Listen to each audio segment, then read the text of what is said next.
কাছে নিয়ে এলেন? ওনারে চিনস না তুই? উনি অনেক বড় তান্ত্রিক, এই দেশে ওনার লক্ষ লক্ষ মুরিদ। উনি নতুন একটা বই লিখছে, বইয়ের নাম শয়তান ধরার গর্জন। যেই বই পইরা নতুন কইরা লাখ লাখ মানুষ তান্ত্রিক হইতাছে। কিন্তু লালু ভাই, আশেপাশে তো কোনো তান্ত্রিক বা মুরিদ দেখতেছি না। আরে ওগুলা তো সব ফেসবুক আর টিকটকে। বাবা, সঞ্জনা নামের এক আত্মারে আমার ধরতে হইব বাবা, আপনি আমার সফল হওয়ার একটা উপায় দেন। যদি সফল হতে চাও তাহলে আমার লেখা এই বইটি নাও, শয়তান ধরার গর্জন। এই বইটি নেওয়ার সাথে সাথেই তোমার জীবনে থাকবে না কোনো অর্জন। আমি কথা দিয়ে কথা রেখেছি, শয়তান আসেনি তো ফিরে। আমি শয়তান তাড়ানো গল্প লিখেছি আমার সারাটি জীবন ধরে।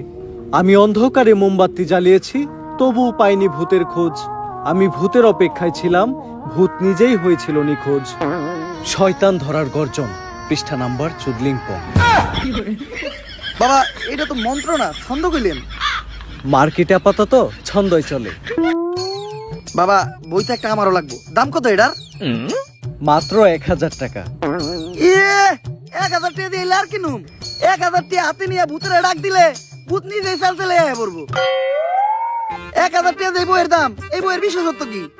এই বইটা আমি আমার নিজ হাতে লিখেছি। দেহি হাতের লেখা এত খারাপ? দেহি বইয়ের প্রথম পৃষ্ঠায় কি লেখা? মানুষকে ভোদাই বানানোর 100টি উপায়। 1000 টাকা দিয়ে 120টার এই বইটি নেন আর ঠাস করে ভোদাই হয়ে যান। এখন সফল হইতে গেলে তো এই বইটা লাগবেই, তো এই বইটা আমি নিয়ে গেলাম। বইয়ের টাকাটা? ওইটা আমি হোয়াটসঅ্যাপে পাঠাই দিব। গুরু, আজকের থেকে আপনার লেখা এই বইটা পইরাই আমার শয়তান ধরার যাত্রা করলাম শুরু। শয়তান ধরার গর্জন, পৃষ্ঠা নাম্বার চুদলিংপং।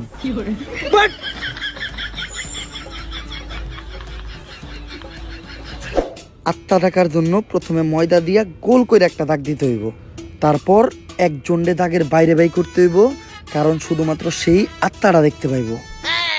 তুই দাগের বাইরে দিয়ে দাঁড়া, আত্মাটা খালি তুই দেখতে পাবি, দেখা মাত্রই আমার সিগন্যাল দিবি। ঠিক আছে ভাই। কনে হস ওদিক যা কানা। তারপর মোম জ্বালা আর পড়তে হইব, আত্মা ডাকার এই মোমবাতি জ্বালাতে পেরেছে কয়জন? বেশিরভাগই তো জ্বালাতে গিয়ে নিভিয়ে ফেলার গর্জন। পারবো না আমি ভালো করেই জানি, তবে দুঃস্বপ্ন আমার একটাই, সঞ্জনা নামের সেই আত্মাকে 5 টাকার মোমবাতি জ্বালিয়ে ডাকতে চাই।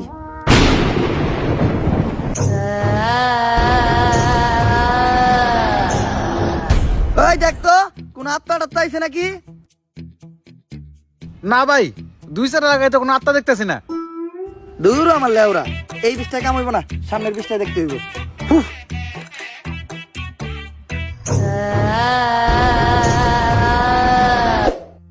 অশুভ আত্মা ডাকতে গেলে একটা লাশ লাগবে, তাও আবার মাথা ছেঁচা।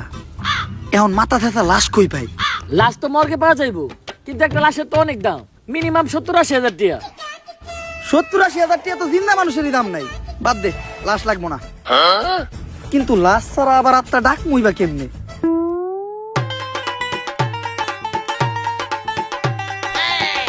একটা হিট নিয়ে আয়।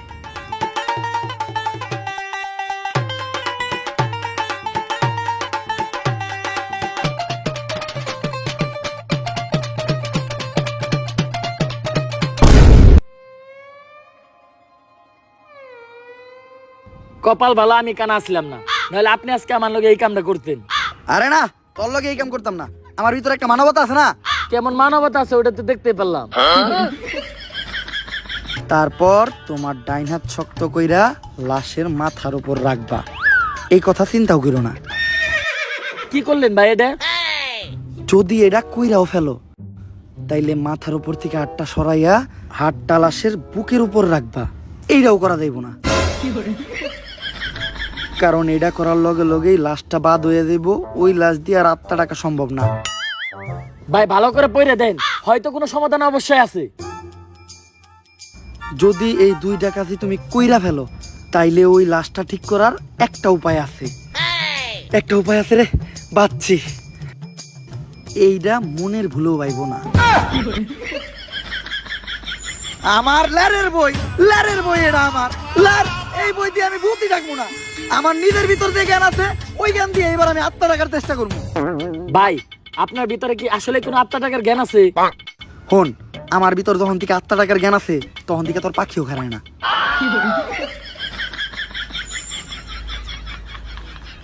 এগুলা কি করতেছেন বাবা? আজকেও 5টা সাংবাদিক খুন হয়েছে, দেশে তো কেউ সাংবাদিকতাই করতে চাইতেছে না। তুই চিন্তা করিস না, আজকের ভিতরেই আমি সঞ্জনারে বন্দি করবো। এর লেগে লাগবো আমার একটা বেলকাটা, 1/2 লিটার কাঁচা দুধ, একটা লেবু, একটা মোমবাতি আর তোর কনস্টেবলের একটা চুল। তোরে যে চুল ডানতে কইছিলাম, চুল ডানছস? হ বাবা, এই যে এই চুল এত ছোট আর এত মোড়া কে? এরকম চুল তো আগে দেখি নাই। কনকার চুল এটা? কনকার চুল বাবা, ওইটা তো জানি না, পাইছি ওই কনস্টেবলের আন্ডারপ্যান্ট থেকে।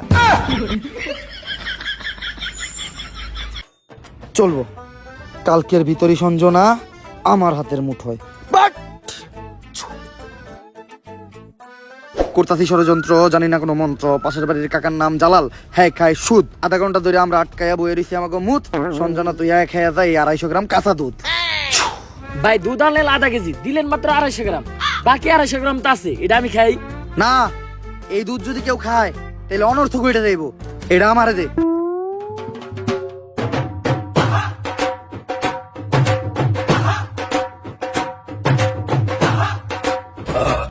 ভাই আপনি না কইলেন এই দুধ কেউ খাইলে অনর্থ করে যাইব গা, তাহলে আপনি খেলেন কে? আরে আমি তো খাই নাই, পান করছি। সবকিছুই রেডি আছে, এখন খালি এই কাঁচা দুধের ভিতর তাজা রক্ত দিতে হইব। দে তোর 8টা দে। 8 টাকাইটা কয়েক ফোঁটা রক্ত দুধের ভিতর ফেলাই। এ আমি দিমু কে? আপনার ভাল লাগলে আপনি দেন। আরে রক্ত তো আমি দিতাম, কিন্তু আমার রক্তের গ্রুপের লগে সঞ্জয়ের রক্তের গ্রুপ মিলে না। রক্ত লাগবো এ পজিটিভ, আমার রক্তের গ্রুপ হইলো এবি পজিটিভ। এর লেগে তোরই দেওয়া লাগবে। কিন্তু ভাই আমার রক্ত তো এ পজিটিভ না, আমার রক্ত ও পজিটিভ। ও পজিটিভ?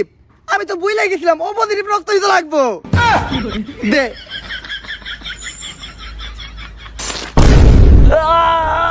ভাই আপনারা কেন এরকম আদারের মধ্যে আপনি কই থেকে পাইছেন? আরে এই বুদ্ধি আমার নিজের মাথার থেকে আইছে। এই ধরনের বুদ্ধি আমার মাথায় ভরপুর। আমার লগে ভন্ডামি করেন না, সত্য করে কোন আপনি। ইউটিউবের থেকে দেখছি। সব কাজই সম্পূর্ণ।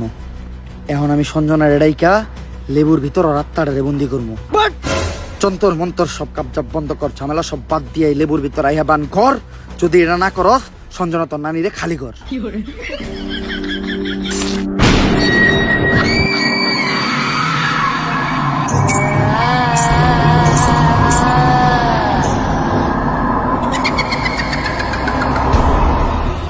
ভাই ভাই বাপ কাছে ভূত।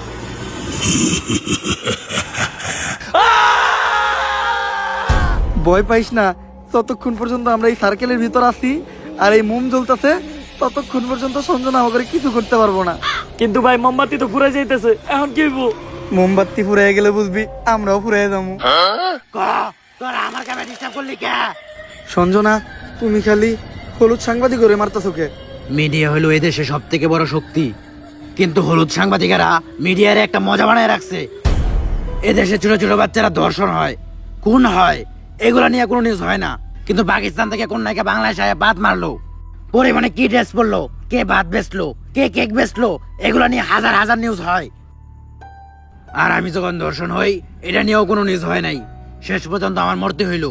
তাই এদেশে হলুদ সাংবাদিক একটা বাচ্চা দিব না, সব করে মেরে ফেলামু। আর আমার যে বাচ্চা দিব তা করে মেরে ফেলামু।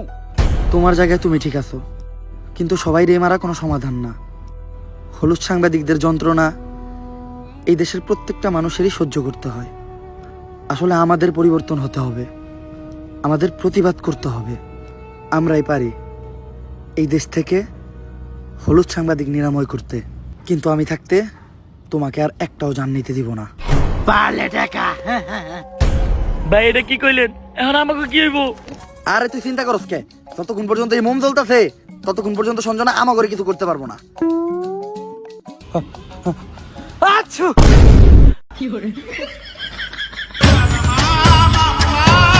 ভাই এটা কি করলেন? মামলা নিবিয়ে লাইলেন।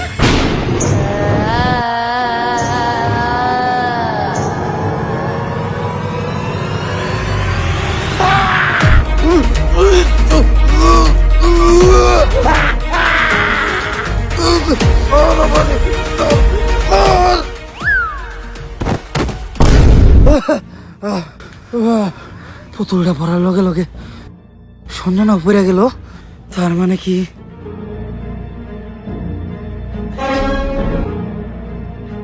দুম ধুম তাক তাক ধুম ধুম ধুম ধুম তাক তাক ধুম ধুম ধুম জাফরু এটা নিয়ে আয়। না না না না এটা করিস না।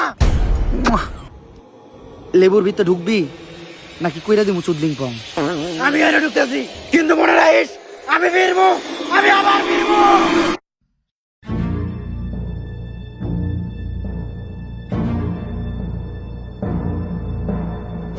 এসপি, সঞ্জনার এই লেবুর ভিতর বন্দি করে লাইছি, আর লেবুটা এই ব্যাগের ভিতর।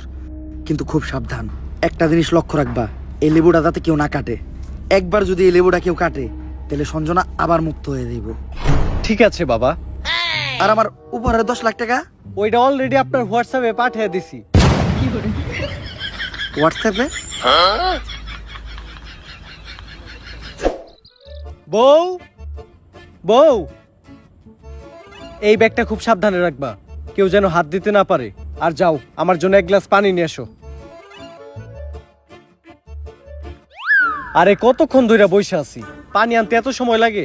আরে আমি তো তোমার জন্য লেবুর শরবত বানিয়ে আনলাম। আমার লক্ষ্মী বউ। শরবতটা তো অনেক মজা হয়েছে। লেবুর শরবত যে বানাইলা, ঘরে তো লেবু আসিল না, লেবু পাইলা কই? কেন, লেবু একটা তো তোমার ওই ব্যাগেই আছিল।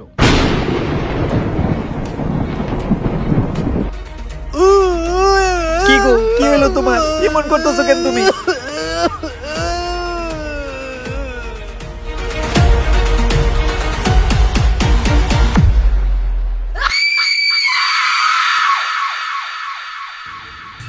ভাই, সঞ্জনার কাহিনী তো শেষ করলেন, এখন আপনি কি করবেন?